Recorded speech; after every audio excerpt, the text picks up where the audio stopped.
Hello student, मैं एक बार फिर से आप सभी का स्वागत करता हूं अपने यूट्यूब चैनल डिप्लोमा लेक्चर में। आज हम बात करने वाले हैं कंक्रीट टेक्नोलॉजी के बारे में। तो कंक्रीट टेक्नोलॉजी का पहला लेक्चर हम देख चुके हैं, चैप्टर नंबर 2 का, जिसमें हमने पढ़ा कि सीमेंट क्या होता है और सीमेंट कितने प्रकार के होते हैं। इन सब के बारे में हमने डिस्कस कर लिया है। और जो आज का हमारा दूसरा टॉपिक है वो है एग्रीगेट। आज हम पढ़ने वाले हैं एग्रीगेट के बारे में। एग्रीगेट हमारा क्या होता है, एग्रीगेट का कंक्रीट में क्या यूज़ होता है, एग्रीगेट के क्या क्या महत्व हैं, हम एग्रीगेट को यूज़ क्यों करते हैं, कितने प्रकार के एग्रीगेट होते हैं जो हमारा क्या करते हैं कंक्रीट में यूज़ करते हैं। आज इन सब के बारे में हम एक एक करके डिस्कस करेंगे। तो चलते हैं हम अपने वीडियो की तरफ और देखते हैं जो हमें पढ़ना आज है वो हमारा एग्रीगेट। ठीक है, हिंदी में बोलते हैं इसको मिलावा। ठीक है, एग्रीगेट हमारा बेसिकली होता क्या है कि वे रासायनिक रूप से, ठीक है, अक्रिय पदार्थ, ये हमारे जो होता है, जैसे ये हमारा क्या, ये हमारा कंक्रीट है।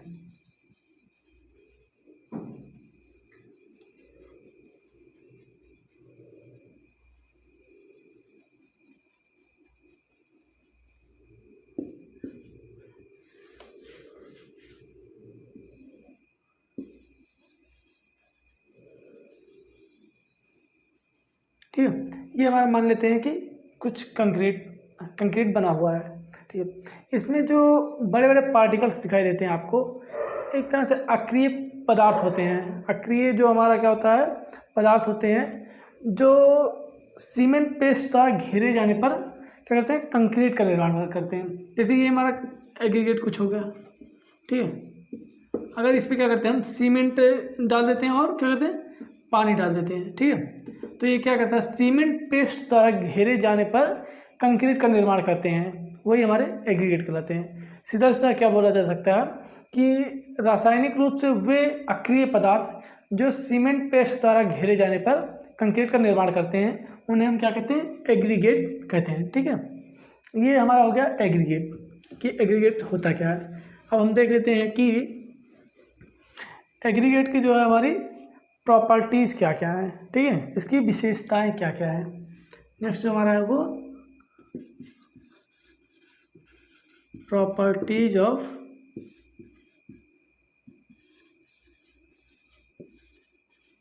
एग्रीगेट। ठीक है, प्रॉपर्टीज ऑफ एग्रीगेट के बारे में हमें पढ़ना है। तो देखते हैं हमारा प्रॉपर्टी क्या। पहली प्रॉपर्टी है कंक्रीट को, फर्स्ट वन इज क्या करता है, कंक्रीट जो है दृढ़ ढांचा। ठीक है, कंक्रीट जो हमारा होता है इसको क्या करता है, रिजिड स्ट्रक्चर देने का कार्य करता है हमारा कौन, कंक्रीट। ठीक है, जब तक हमारा कंक्रीट रहेगा नहीं इसमें, मतलब कि एग्रीगेट रहेगा नहीं कंक्रीट में, तो क्या होगा, सीमेंट और पानी बह के अलग मतलब कि बह जाएगा। तो इसलिए हम इसमें कंक्रीट डालते हैं ताकि एक दृढ़ ढांचा मतलब कि रिजिड बॉडी मिल सके कंक्रीट को, इसलिए हम एग्रीगेट का यूज़ करते हैं। ये हमारा पहला पर्पज हो, ये मतलब प्रॉपर्टी हो गई। नेक्स्ट जो हमारी है वो है, इसको मिलाने से क्या होता है, हमारा जो स्ट्रक्चर बना रहे हैं, मतलब कि जो हमारा बिल्डिंग बना रहे हैं, उसका जो खर्च होता है वो कम हो जाता है। क्यों, क्योंकि जो सीमेंट हमारा था, सीमेंट जानते ही आप महंगा आता है, एक बोरी लगभग 300-350 तक आ जाता है, महंगा होता है। लेकिन जो ये हमारा एग्रीगेट होता है, एग्रीगेट जनरली हमारा क्या क्या होता है, जैसे सैंड हमारा हो गया, सैंड मीन्स बालू हमारा हो गया, ग्रेवल हो गया। ठीक है, ये सब हमारे एग्रीगेट होते हैं। और गिट्टी हमारा हो गया। ठीक है, ये सब क्या कहते हैं, हमारे एग्रीगेट होते हैं। ठीक है, जो सेकंड हमारा ये क्या करता है, जो हमें स्ट्रक्चर बनवाना है, जो हमें बिल्डिंग बनानी है, उसके खर्चे को कम कर देता है। ये हमारा नेक्स्ट प्रॉपर्टी हो गई। और जो हमारी थर्ड प्रॉपर्टी है, इन्हें क्या करते हैं, हम दो पार्ट में डिवाइड कर सकते हैं, फाइन महीन एवं कोर्स में डिवाइड कर सकते हैं। ये हमारा थर्ड प्रॉपर्टी हो गई। और जो नेक्स्ट है, या कंक्रीट को कह सकते हैं ठीक है। कंक्रीट को स्थायित्व मतलब कि स्टेबिलिटी प्रदान करने का कार्य करता है, ठीक है। नेक्स्ट हमारा है एक रूपता। कंक्रीट को एक रूपता मतलब कि एक रूप में ढालने का कार्य ये करता है। और स्वीकार्यता प्रदान, ये हमारा स्वीकार्यता मतलब कि जो वर्केबिलिटी होती है, हम नेक्स्ट चैप्टर में पढ़ेंगे। चैप्टर नंबर 4 हमारा है वर्केबिलिटी, वहाँ पे हम पढ़ेंगे वर्केबिलिटी क्या होता है। वर्केबिलिटी प्रदान करने की का भी कार्य हमारा क्या होता है, एग्रीगेट करता है। फोर्थ पॉइंट ये हमारा हो गया। नेक्स्ट पॉइंट क्या होता है, इसकी जो प्रॉपर्टी है कि जो हमारा कंक्रीट है या ग्रेडर होना चाहिए। ग्रेडर अभी हम नेक्स्ट में मतलब कि अगले टॉपिक में हम बताएंगे कि आप ग्रेडर क्या होता है। कठोर होना चाहिए, आकार जो होता है इसका आकार सही ढंग से होना चाहिए, ठीक है। ये सब हमारी इसकी प्रॉपर्टी है। और भौतिक एवं रासायनिक गुण जो है कंक्रीट के व्यवहार को प्रभावित नहीं करनी चाहिए। इसके जो इसमें जो केमिकल कंपोनेंट होते हैं ये क्या होता है, कंक्रीट को प्रभावित नहीं करने चाहिए। ये सब हमारे क्या होते हैं, इसकी प्रॉपर्टी में आते हैं, ठीक है। तो हम लिख नहीं रहे हैं, आपको नोट्स प्रोवाइड कर देंगे, वहाँ से आप लेकर लिख लीजिएगा और याद कर लीजिएगा। आपके एग्ज़ाम में ये क्वेश्चन तो आ ही जाता है आपके एग्ज़ाम में, इसलिए इसको आप अच्छे से पढ़ लीजिएगा कि प्रॉपर एग्रीगेट क्या होता है, एग्रीगेट की कौन कौन सी प्रॉपर्टीज हैं, एग्रीगेट कितने टाइप्स के होते हैं, ठीक है। इन सब के बारे में आप पढ़ लीजिएगा, हम आपको नोट्स प्रोवाइड कर देंगे। और यहाँ पर बता रहे हैं कुछ कि अब देख लेते हैं कि क्लासिफिकेशन ऑफ एग्रीगेट, ठीक है। नेक्स्ट जो हमारा टॉपिक है वो है क्लासिफिकेशन ऑफ एग्रीगेट, ठीक है। जनरली इसको हम 4 पार्ट में मतलब कि 4 तरह से क्लासिफाइड करते हैं, first, second, third and fourth. 4 part में इसको मतलब 4 तरह से इसको डिवाइड कर सकते हैं। पहला क्लासिफिकेशन अकॉर्डिंग टू, इसको लिख सकते हैं अकॉर्डिंग टू सोर्स, ठीक। And next one is second according to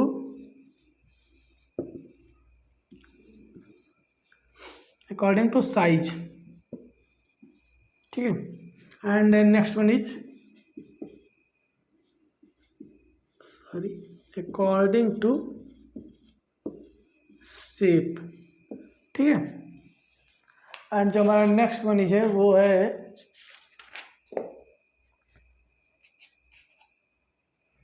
according to unit wait,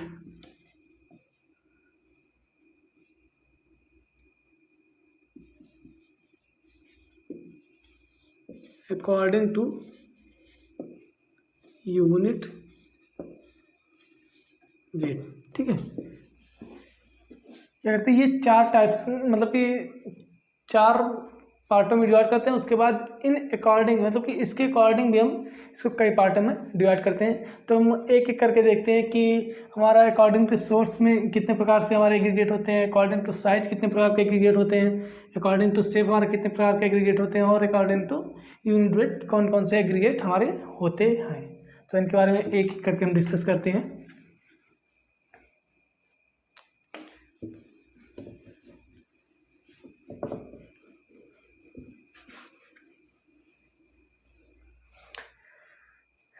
इसमें जो फर्स्ट हमारा आता है वो है अकॉर्डिंग टू सोर्स।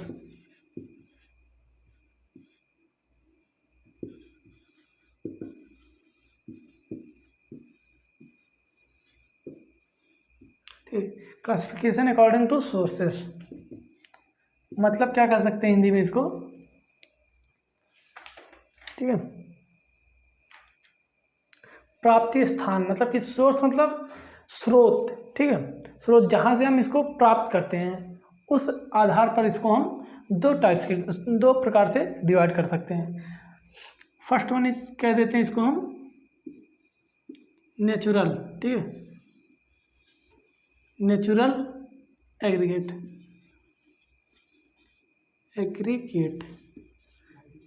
मतलब प्राकृतिक मिलावा।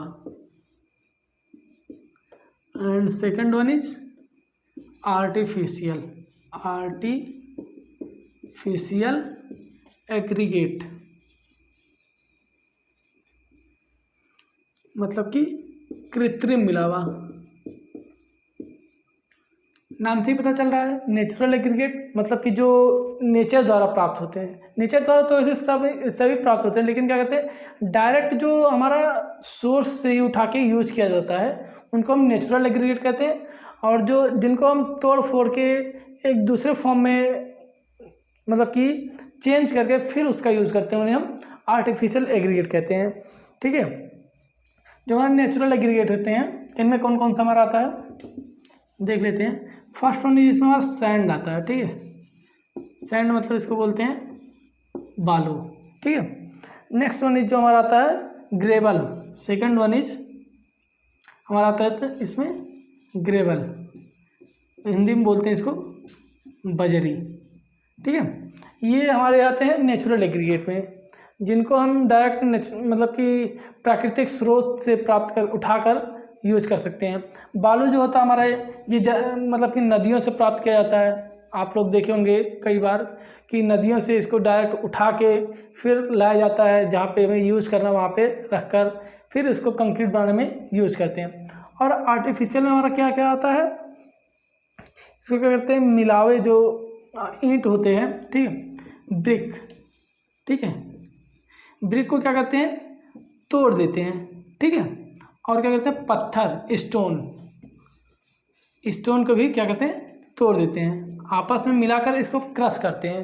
ठीक है, इनको जब क्रश करते हैं तो जो हमारा एग्रीगेट मिलता है इससे, ठीक है, उनको क्या कहते हैं हम आर्टिफिशियल एग्रीगेट कहते हैं। इनको हम खुद से बना रहे हैं, मतलब कि एग्रीगेट जो ब्रिक हमारा है वो पूरा खड़ा है।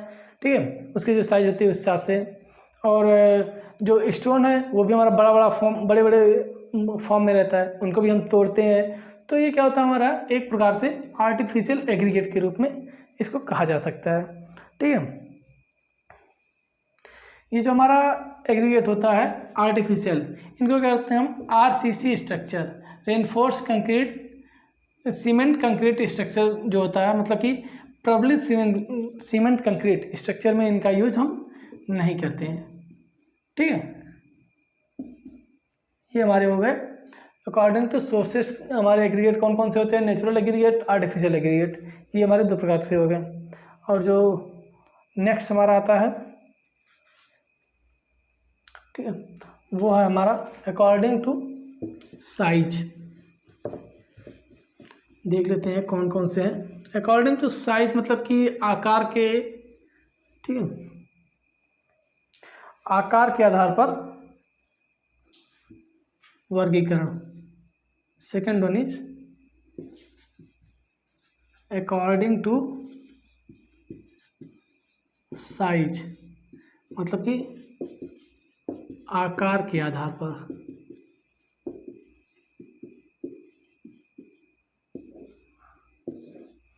ठीक है, आकार के आधार पर हमारे एग्रीगेट कितने प्रकार के होते हैं देख लेते हैं। आकार के आधार पर हमारा एग्रीगेट जो होता है वो 3 प्रकार से होते हैं। First one is fine aggregate and second one is coarse aggregate and third one is जो हमारा आता है ऑल इन मिक्स कह सकते हैं, या फिर ऑल इन एग्रीगेट हम बोल सकते हैं। फाइन एग्रीगेट क्या होता है अब हम इसको बताते हैं आपको। आप क्या कीजिए, एक चालनी ले लीजिए। कौन सी चालनी, जिसके एक खाने, जैसे क्या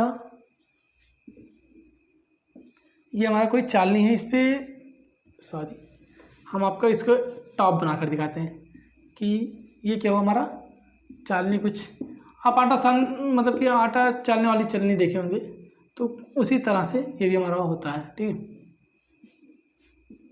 ये क्या होगा हमारा, हो गया चलनी। ठीक है, सीव इसको इंग्लिश में बोलते हैं, क्या बोलते हैं सीव। ठीक है, इसको हम सीव बोलते हैं। अगर क्या कहते हैं, ये जो एक खाना दिखाई दे रहा है हमको, ठीक है, इसकी साइज, इस खाने की साइज क्या है हमारा 4.75। ठीक है, 4.75 mm की चलनी हम लेते हैं। ठीक है, उससे जब हम अपना जो एग्रीगेट हमारा है उसको चालते हैं, ठीक है, जैसे हम आटे को चालते हैं वैसे क्या करते हैं, हम एग्रीगेट को लेकर एग्रीगेट का थोड़ा सा स्पेसिमेन ले लेते हैं, नमूना ले लेते हैं 100 ग्राम 200 ग्राम, उसको क्या करते हैं, चालते हैं, जितना भी हमें चलना है उसको चालते हैं। अगर जितना एग्रीगेट, ठीक है, जितना एग्रीगेट इस चलनी पर क्या हुआ, रिटेन हो जाएगा, और वही हमारा क्या कहलाता है, फाइन एग्रीगेट। मतलब कि क्या है इसका मतलब कि अगर हम चालते हैं तो जो एग्रीगेट हमारा ऊपर रह जाएगा चलनी पे, वो हमारा क्या होगा, मतलब कि 4.75 से ज़्यादा होगा। सॉरी, हम थोड़ा सा मिस्टेक हो गया। जो हमारा रिटेन होता है वो हमारा होता है, वो नहीं होता, जो हमारा पास हो जाता है 4.75 mm की चालनी से अगर चालते हैं एग्रीगेट को, तो हमारा पास कर जाता है, जो एग्रीगेट हमारा पास कर जाता है उसको हम क्या बोलते हैं, फाइन एग्रीगेट। मतलब कि डायरेक्ट इसको हम क्या बोल सकते हैं, ऐसे एग्रीगेट जिनकी साइज क्या होता है 4.7 mm, ठीक है। साइज हम लिख सकते हैं, साइज लेस देन 4.75 mm, ठीक है। 4.75 mm से अगर साइज कम है जिस एग्रीगेट की, उसको हम क्या बोलते हैं, फाइन एग्रीगेट बोलते हैं। और कोर्स एग्रीगेट हमारा इसी का जस्ट अपोजिट हो जाता है, ठीक है। अगर क्या करते हैं, इसी से हम चालते हैं, जो रिटेन हमारा हो गया 4.75 mm की चालनी से अगर चालते हैं, जो हमारा क्या करते हैं, सीप पर जो रिटेन हो जाएगा उसको हम बोलते हैं कोर्स एग्रीगेट। मतलब कि इसकी साइज़ क्या हो जाएगी, इसकी साइज ग्रेटर देन 4.75, सॉरी, अगर इसकी साइज क्या होगी, लेस देन 4.75 है तो कोर्स एग्रीगेट, ग्रेटर देन 4.75 है तो इसको हम कोर्स एग्रीगेट बोलते हैं, ठीक है। और ऑल-इन एग्रीगेट जो हमारा होता है, इसमें सभी तरह के पार्टिकल हमारा पाए जाते हैं, 4.75 mm के, 20 mm के, 12 mm के और 12.5 mm के, मतलब इस सभी साइज़ के जो हमारे एग्रीगेट अगर पाए जा रहे हैं जिस मिलावे में, उनको हम क्या कहते हैं, ऑल-इन एग्रीगेट बोल देते हैं, ठीक है। अब हम देख लेते हैं फाइन एग्रीगेट हमारा कौन कौन से, फाइन एग्रीगेट में कौन कौन से मिलावे आते हैं, ठीक है। सिल्ट आप नाम सुने होंगे, सिल्ट, ठीक है। हम यहाँ लिख देते हैं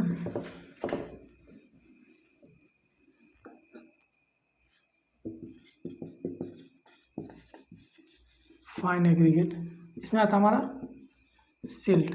इसकी साइज कितनी होती है हमारी, 0.06 mm से 0.2 mm तक, ठीक है। क्या होती है, सिल्ट की साइज होती है, सॉरी 0.02 है mm से, अगर मतलब सिल्ट जो होती है ये 0.65 mm से 0.02 mm तक होती है, ये हमारा फाइन एग्रीगेट में आता है। ऐसे ही हमारा सैंड भी होता है, ठीक है, ठीक है। सैंड क्या होगा, सिल्ट से क्या होता है, थोड़ा सा इसकी जो साइज होती है वो बड़ा होता है, ठीक है।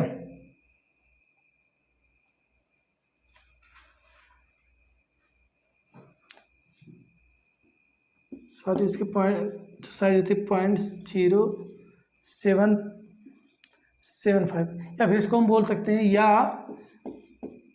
माइक्रोमीटर, ठीक है। 1 माइक्रोमीटर बराबर कितना हमारा होता है, 10⁻³ mm। ये आप याद रखिए, कहीं कि हमें ये माइक्रोमीटर में दे देता तो हम जैसे MCQ और क्वेश्चन बना, ठीक है, MCQ क्वेश्चन में हमारा क्या करता है, ये माइक्रोमीटर में दे देता है और mm में पूछ लेता है, या फिर क्वेश्चन हम सॉल्व कर रहे हैं तो माइक्रोमीटर में दे देता है और हमें क्या रखना है, mm में रखना है, तो वहाँ पे इसका काम पड़ता है। इसलिए आप इसको याद रखिए, 1 माइक्रोमीटर इक्वल टू 10⁻³ mm होता है, ठीक है। ये हमारा सैंड की साइज 0.075 mm या फिर 75 माइक्रोमीटर होता है। ये हमारा हो गया फाइन एग्रीगेट, जिसमें सिल्ट हमारा आता है और सैंड दूसरा आता है, ठीक है।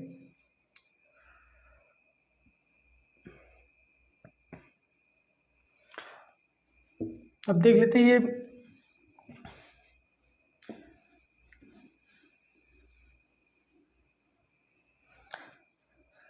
क्या कहते हैं कि जो हमारा ये सूक्ष्म मिलावा, इसको हिंदी में क्या, फाइन एग्रीगेट को हम सूक्ष्म मिलावा बोल सकते हैं, सूक्ष्म मिलावा, ठीक है।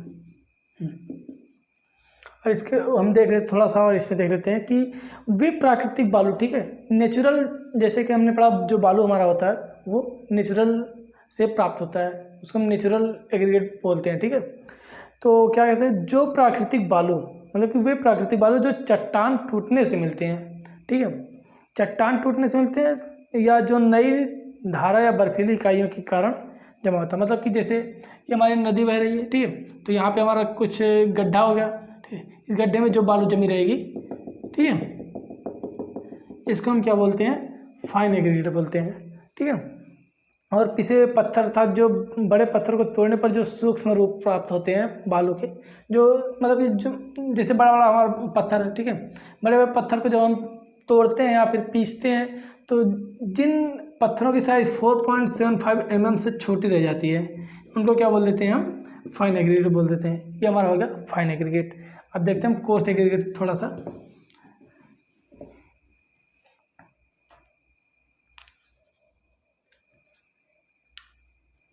Second one is coarse aggregate.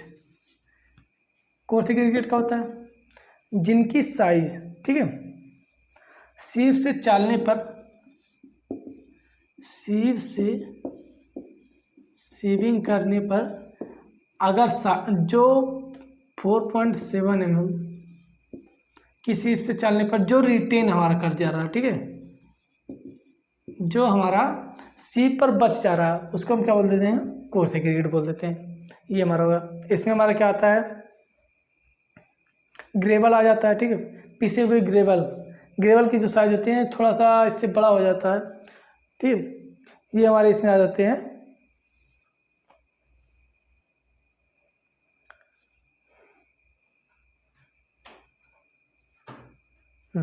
ठीक, इसमें जो एग्रीगेट के साइज होते हैं जनरली वो 12.5 mm, 20 mm, 40 mm ऐसे करके हमारे होते हैं कोर्स एग्रीगेट के साइज। ये हमारे कोर्स एग्रीगेट कहलाते हैं। ठीक है, इनमें हमारा क्या होता है बता दिए हम आपको, क्या ग्रेवल आ जाता है। ठीक है, ग्रेवल हमारा कोर्स एग्रीगेट में आ जाता है। हम देख लेते हैं मिश्रित मिलावे, मतलब कि all in mix. Third one is हमारा ऑल मिक्स, मिश्रित मिलावे, मिश्रित मिलावे। ठीक है, मिश्रित मिलावे होते हैं जिनमें हमारा 4.75 mm से कम साइज के भी पार्टिकल होते हैं और 4.75 mm से ज़्यादा के भी पार्टिकल होते हैं, उनको हम ऑल इन मिक्स एग्रीगेट बोल देते हैं। ठीक है, ये इसमें बहुत ज़्यादा कुछ हमें नहीं देखना है, बस यही जानना है कि ऑल इन मिक्स एग्रीगेट होते क्या हैं। ये हमारा हो गया सेकंड क्लासिफिकेशन, हमारा हो गया अकॉर्डिंग टू साइज। अब नेक्स्ट देख लेते हैं, तीसरा वो हम देख लेते हैं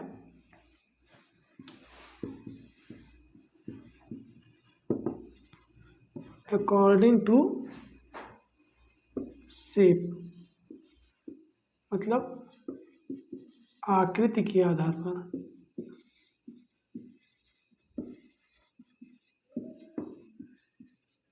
ठीक है, आकृति के आधार पर हमारे जो एग्रीगेट होते हैं वे कितने प्रकार के होते हैं। तो इसमें जो पहला हमारा है देख लेते हैं। फर्स्ट वन इज हमारा है राउंडेड एग्रीगेट, मतलब कि गोल मिलावा। ठीक है, गोल मिलावा।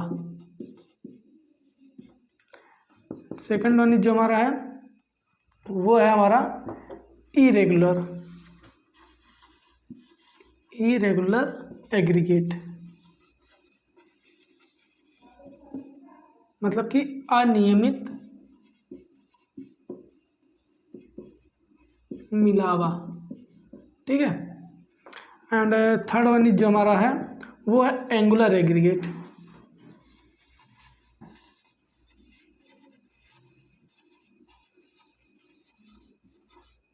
मतलब कि कोणीय मिलावा।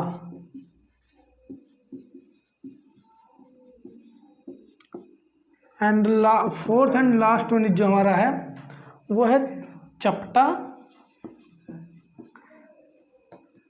मतलब कि फ्लैकी एंड इलोंगेटेड।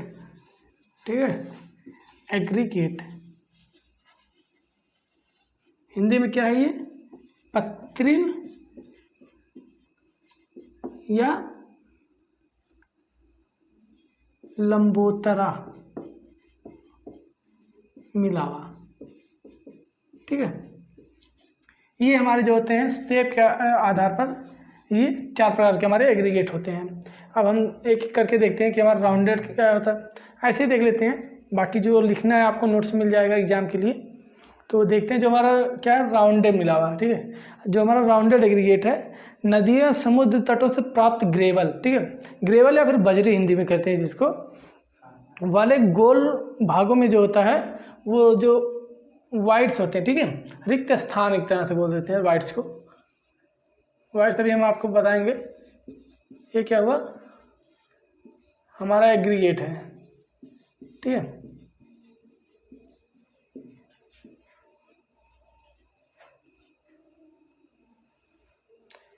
ये क्या है, हमारा एग्रीगेट है। इसके बीच में ये जो खाली जगह दिख रही है, ठीक है, ये जो जगह दिख रही है यही क्या होता है, हमारा वाइड्स कहलाता है। और जो राउंडेड एग्रीगेट होता है, इसमें जो ये वाइड्स की मात्रा जो होती है, ठीक है, ऐसे ही हम नोट पॉइंट करके लिख दे रहे हैं।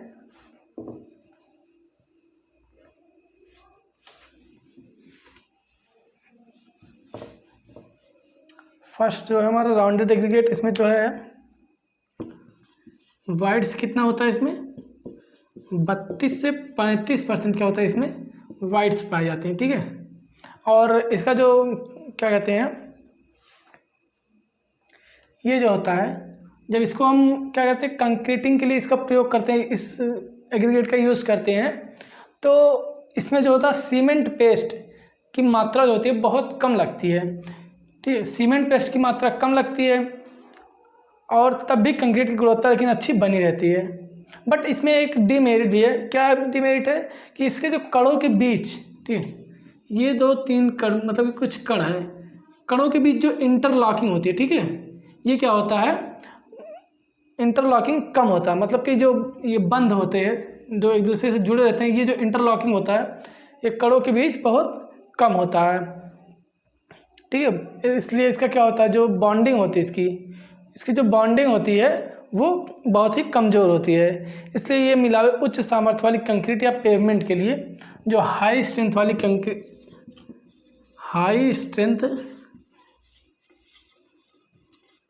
कंक्रीट के लिए क्या करते हैं, इस मिलावे का प्रयोग नहीं करते हैं। और जो पेवमेंट बनाते हैं हम, पेवमेंट क्या होता है, आप रोड देखे होंगे, ठीक है, रोड देखे होंगे, रोड के सबसे ऊपरी जो परत होती है उसी को हम क्या कहते हैं, पेवमेंट कहते हैं। इन सब के लिए इनका प्रयोग, इस कंक्रीट का प्रयोग, मतलब कि इस एग्रीगेट का प्रयोग हम नहीं करते हैं। नेक्स्ट जो हमारा है देख लेते हैं, वो है इरेगुलर एग्रीगेट। ठीक है, second one is irregular aggregate. ठीक है, इरेगुलर एग्रीगेट क्या होता है, इसमें जो वाइड्स होते हैं, ठीक है, वाइड्स की मात्रा इसमें 35 से 38% होती है। ठीक है, और ये जो इरेगुलर एग्रीगेट होते हैं, ये राउंडेड एग्रीगेट की तुलना में इनकी जो इंटरलॉकिंग होती है, इंटरलॉकिंग जो परस्पर जुड़ाव होता है आपस में, उनका इसकी साइज जो कुछ इस तरह से होती है, मतलब कि साइज इनकी कुछ निश्चित नहीं होती, किस तरह से अनियमित होती है इसकी जो साइज होती है। ठीक है, इसलिए इनकी इंटरलॉकिंग जो होती है वो क्या होता है कि जो हमारा एंगुलर, ठीक है, एंगुलर नहीं, राउंडेड, जो राउंडेड एग्रीगेट होते हैं, इनकी तुलना में इसकी जो इंटरलॉकिंग होती है, किसकी, इरेगुलर की, ये थोड़ी अच्छी होती है। ये है, ये हमारा वाइड्स हो गया 35 से 38%, और जो राउंडेड की तुलना में इसमें जो इंटरलॉकिंग होती है वो थोड़ी अच्छी होती है। लेकिन फिर भी इसकी जो हमारा एंगुलर की तुलना में इसकी क्या होती है, हाँ, जो इंटरलॉकिंग होती है वो अधिक होती है, लेकिन फिर भी इसको हाई स्ट्रेंथ जो हमारी कंक्रीट होती है उसके लिए इसका प्रयोग नहीं करते हैं। कहीं पे हमें कम स्ट्रेंथ वाली कंक्रीट की ज़रूरत है तो वहाँ पे हम इसका प्रयोग कर लेते हैं, लेकिन हाई स्ट्रेंथ के लिए भी इसका प्रयोग नहीं करते हैं। नेक्स्ट जो हमारा है थर्ड वन जो हमारा है वो क्या है, एंगुलर, ठीक है, एंगुलर एग्रीगेट, ठीक है, एंगुलर एग्रीगेट। इसमें जो वाइड्स होते हैं, ठीक है, खाली स्थान जो होते हैं परस्पर कणों के मध्य, ये कुछ एंगुलर मतलब कि एंगल टाइप के ऐसे कुछ बनाए जाते हैं। इनकी जो साइज होती है कुछ किसी एंगल पे बने रहते हैं, तो इनमें जो वाइड्स की मात्रा होती है वो 38 से 40% तक होती है। अब इसकी बात कर लें इंटरलॉकिंग की, तो इंटरलॉकिंग इसमें जो होता है वो एंगुलर, क्या था, एंगुलर नहीं सॉरी, राउंडेड एंड सेकंड हमने क्या पढ़ा कि इरेगुलर, ठीक है। इनकी तुलना में थोड़ा जो इंटरलॉकिंग इसमें होता है एंगुलर में, ठीक है, ये थोड़ा अच्छा होता है।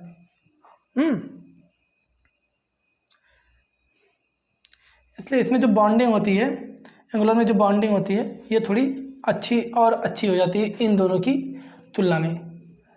ये हमारा हो गया कोणीय या नुकीले मिलावे, मतलब कि एंगुलर एग्रीगेट्स, ठीक है, ये हो गए हमारे एंगुलर एग्रीगेट। इनका जो प्रयोग है मतलब कि इनको हम पेवमेंट के लिए प्रयोग कर सकते हैं, ठीक है, पेवमेंट एंड जो हमारा था हाई स्ट्रेंथ कंक्रीट के लिए इनका प्रयोग हम कर लेते हैं। और नेक्स्ट जो हमारा है फोर्थ वन इज वो हमारा flaky and elongated aggregate. Fourth one is flaky and elongated aggregates, ठीक है। अब देख लेते हैं हमारा फ्लैकी एग्रीगेट क्या होता है और ये इलोंगेटेड मतलब कि पत्रिल मतलब क्या होता है हमारा पतला, ठीक है, पत्रिल ये हो गया, लंबोतरा मतलब कि लंबा, ठीक है, पत्रिल एंड लंबोतरा ये इसकी हिंदी होती है। पत्रिल मिलावे क्या होते हैं हमारे, वे मिलावे जिनकी माप, ठीक है, जिनकी माप हमारा 3/5 से कम, ठीक है, 3/5 से क्या होता है लेस होता है, वो क्या होता है हमारा फ्लैकी एग्रीगेट कहलाता है। और जो इलोंगेटेड एग्रीगेट होता है, माप मतलब आप समझ रहे हैं, माप मतलब क्या होता है, जो ये एग्रीगेट जो होता है उसकी मोटाई, ठीक है, माप मतलब यहाँ पे हम मोटाई की बात कर रहे हैं। एग्रीगेट की मोटाई जो होती है अगर उस एग्रीगेट के औसत से, ठीक है, औसत से क्या होता है, औसत के 3/5 से कम होता है, औसत माप की 3/5 से कम होता है, तो इन्हें क्या कहते हैं हम फ्लैकी एग्रीगेट कहते हैं। और इलोंगेटेड एग्रीगेट जो हमारा होता है, इनकी जो लंबाई होती है, इसमें क्या कहते हैं मोटाई की बात कर रहे हैं और इसमें क्या कहते हैं लंबाई की बात करते हैं। लंबाई होती है 9/5 से, सॉरी हाँ ठीक है, 9/5 से अधिक अगर होती है, ठीक है, 9/5 से ग्रेटर देन, ये मतलब कि 9/5 से अधिक अगर होती है, क्या करते हैं, ये साइन थोड़ा सा ऐसे रहेगा, ठीक, मोटाई क्या होती है इससे कम होती है, और जो ये लंबाई इसकी जो होती है इससे अधिक होती है लेंथ, ठीक है, तो ये क्या कहलाता है हमारा इलोंगेटेड एग्रीगेट कहलाता है ये हमारा हो गया फ्लैकी एंड इलोंगेटेड एग्रीगेट। औसत का मतलब आप समझ रहे हैं, एक बार बता दें आपको औसत क्या है, एवरेज, ठीक है, एवरेज।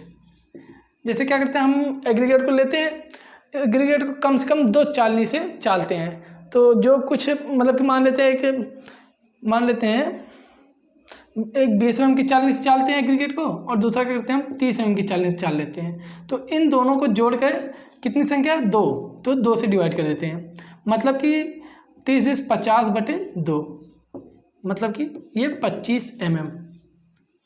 तो क्या कहा जा रहा है कि इनके औसत से, ठीक है, ये औसत कितना है 25, औसत के 3/5 से अगर कम है, इसका 3/5 हम निकाल लेते हैं, 3/5 5 5 जब 25 हो जाएगा, ये 15 mm। अगर 15 mm से क्या करता है एग्रीगेट की जो मोटाई है वो कम है, तो हमारा क्या कहा जाएगा फ्लैकी एग्रीगेट। और अगर इसी का हम ले लेते हैं 25/9/5,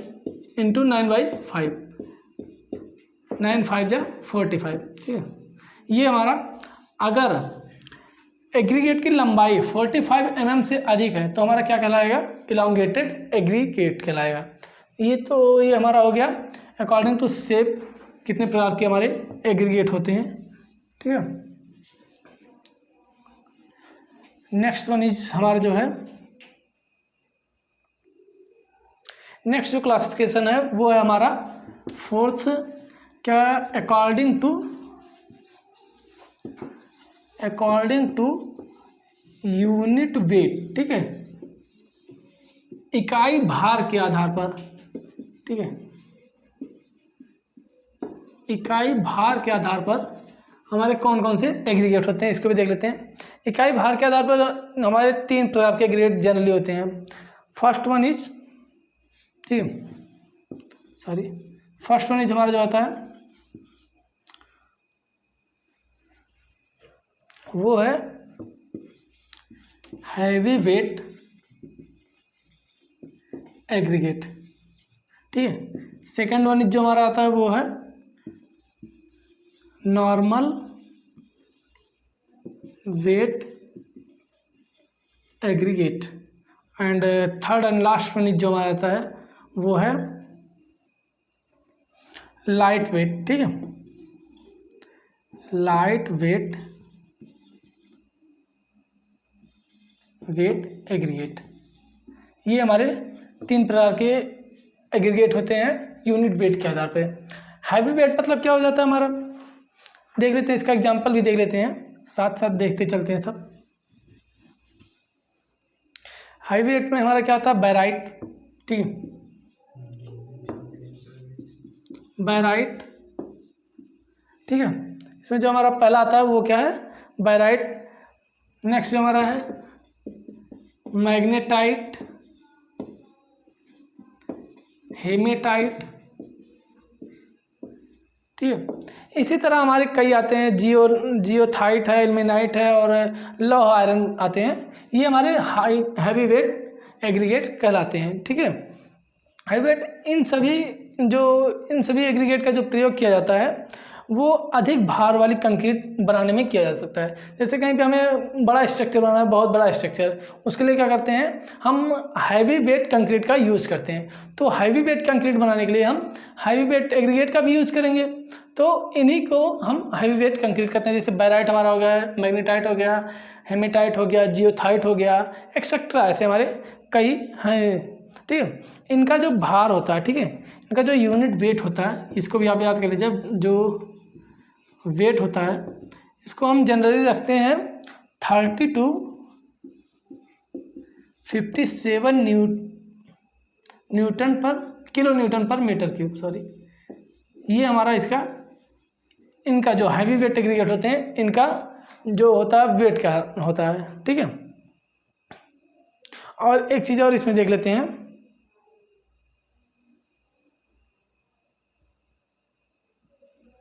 एक पॉइंट और इसमें, यदि, ठीक है, 45 क्या यूनिट वेट अगर 47 किलो न्यूटन पर मीटर क्यूब, ठीक है, ये जो कंक्रीट की सामर्थ्य है, ठीक है, जो हमारी कंक्रीट बनाई जा रही है उसकी स्ट्रेंथ 47 किलो न्यूटन पर मीटर क्यूब से अधिक है, ठीक है, से अधिक है, मतलब कि अधिक है, तो उसके लिए क्या करते हैं हम, स्क्रैप आयरन, ठीक है, स्क्रैप आयरन का यूज वहाँ पे करते हैं। ये भी आप याद रखिएगा। ये सब आपके जनरली ये जो है एमसीक्यू में आपके पूछ लेता है, इसलिए बाई चांस अगर आपका एमसीक्यू हो गया तो ये क्वेश्चन आने की संभावना रहती है। ये हमारे हो गए हैवी वेट एग्रीगेट, ठीक है। अब जो नेक्स्ट हमारा है सेकंड है वो नॉर्मल वेट एग्रीगेट कहते हैं उसको, ठीक है। नॉर्मल वेट एग्रीगेट क्या होता है ये भी देख लेते हैं हम। सेकंड वन जो हमारा आता है वो है नॉर्मल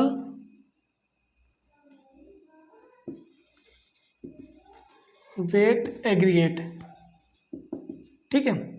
नॉर्मल वेट एग्रीगेट नाम से ही पता चल रहा है, अगर हम क्या करते हैं बहुत बड़ा स्ट्रक्चर नहीं बना रहे और बहुत मतलब कि हल्का स्ट्रक्चर भी नहीं बना रहे हैं, तो वहाँ पर जो एग्रीगेट का प्रयोग करते हैं वो हमारा नॉर्मल वेट एग्रीगेट कहलाता है। ठीक है। नॉर्मल वेट एग्रीगेट, इसका जो विशिष्ट गुरुत्व होता है, इसमें देख लेते हैं, इनमें सभी सामान्य रूप से काम आने वाले मिलावे, जैसे बालू, हमारा सैंड हो गया, ठीक है, सैंड हो गया, ग्रेवल हो गया, मतलब जो सामान्य रूप से सही आते हैं, काम आते हैं, उनको हम ऐड, मतलब कि ये उन्हीं की श्रेणी में आते हैं, नॉर्मल वेट की श्रेणी में ये जो नॉर्मली हम यूज़ करते हैं एग्रीगेट, वही सब हमारे आ जाते हैं। ठीक है। ग्रेनाइट बेसाल्ट हो गया, क्वार्टजाइट पत्थर हो गया, और बालू पत्थर हो गया, ईंट की जो रोड़ी होती है, वो सब हमारे नॉर्मल वेट एग्रीगेट कहलाते हैं। इनका जो प्रयोग किया जाता है वो प्रयोग किया जाता है नॉर्मल वेट स्ट्रक्चर बनाने के लिए हम इनका प्रयोग करते हैं। ठीक है। एक चीज़ और इसमें देख लेते हैं, इसकी जो स्पेसिफिक ग्रेविटी, ठीक है, विशिष्ट गुरुत्व, स्पेसिफिक जो ग्रेविटी होती है, ठीक है, आगे हम नेक्स्ट वीडियो में बताएंगे आपको स्पेसिफिक ग्रेविटी के बारे में। फिलहाल बता देते हैं कि स्पेसिफिक ग्रेविटी इसकी कितनी होती है। जो इसकी स्पेसिफिक ग्रेविटी रखी जाती है वो 2.5 से 2.7, ठीक है, 2.5 से 2.7 के मध्य में होती है। आपको डिफरेंट बुक में डिफरेंट टाइप से मिल जाएंगे, जैसे किसी बुक में आपको 2.5 केवल मिल जाएगा, किसी बुक में 2.5 से 2.7 मिल जाएगा, किसी बुक में आपको 2.6 मिल जाएगा। ठीक है, ऐसे होता है, लेकिन जो हमारे जितने भी आएंगे सब इन्हीं के बीच में आएंगे, ये आपका एग्जैक्ट डाटा होता है।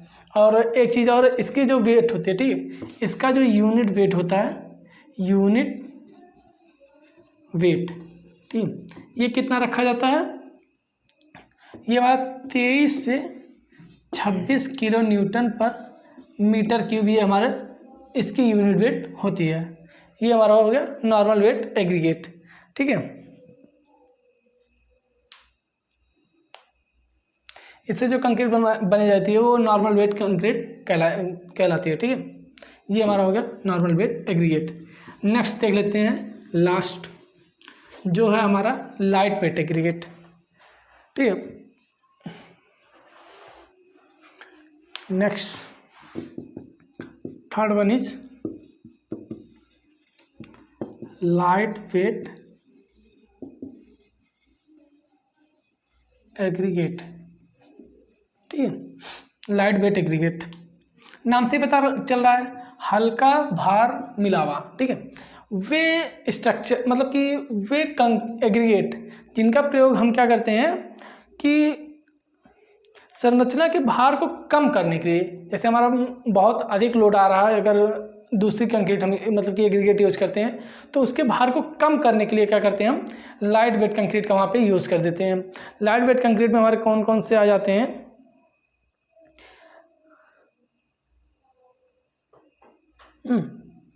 हाँ, तो ये हो गया हमारा लाइट वेट एग्रीगेट, मतलब कि भार, संरचना के स्ट्रक्चर के भार को कम करने के लिए लाइट वेट एग्रीगेट का यूज़ करते हैं। इसकी जो यूनिट वेट होती है वो भी हम देख लेते हैं, यूनिट वेट, ठीक है, इसकी जो होती है वो 12 किलो न्यूटन पर मीटर क्यूब होती है, लाइट वेट एग्रीगेट की यूनिट वेट।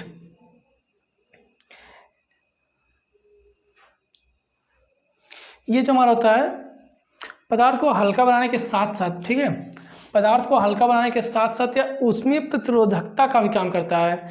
मतलब क्या है इसका, अग्निरोधी, जो हमारा जैसे स्ट्रक्चर बन रहा है, ठीक है, स्ट्रक्चर में अंदर, बाहर से अंदर की तरफ ऊष्मा को आने नहीं देता है, जिससे कि जो हमारा घर बना हुआ है, फिर कोई बिल्डिंग बनी हुई है, उसके अंदर ऊष्मा कम आएगी तो क्या होता है, गर्मी कम होता है। इसीलिए क्या कहते हैं, मतलब कि भार को कम करने के साथ साथ ये उसमें प्रतिरोधकता का भी काम करता है, और जो होता है ये अग्निरोधी भी होते हैं, जिससे क्या हुआ, जिसमें आग नहीं लग सकते। ठीक है, तो ये हमारे हो गए लाइट वेट एग्रीगेट। यहाँ पे हमारा ख़त्म होता है क्या कि